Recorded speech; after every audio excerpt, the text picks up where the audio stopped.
एक जंगल में 3 खरगोश रहते थे। टेम्पर, कॉटन टेल और बनी। वो तीनों बहुत अच्छे दोस्त थे। अक्सर खेलते और खेलते खेलते घर से बहुत दूर चले जाते। एक दफ़ा वो खेलते खेलते घर से बहुत दूर निकल आए। अचानक वो एक गड्ढे में गिर गए। जब वो बाहर निकले तो देखा कि वो खूबसूरत बाग में थे। वो बहुत खुश हुए। बाग में बहुत से फल थे। तीनों ने मिलकर फल खाए कि अचानक एक खौफनाक चूहा सामने आ गया। ये मेरा बाग है, तुम्हारी जुर्रत कैसे हुई मेरे बाग से फल खाने की?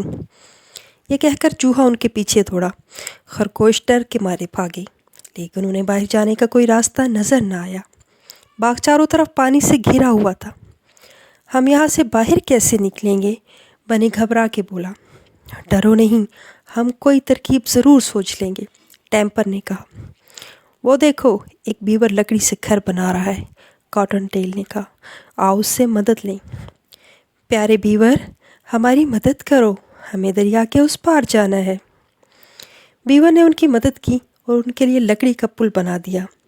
यूं नन्हे खरगोश अपने घर को लौटे। उनकी मामा उनको देखकर बहुत खुश हुई और वो फिर से हंसी खुशी रहने लगे।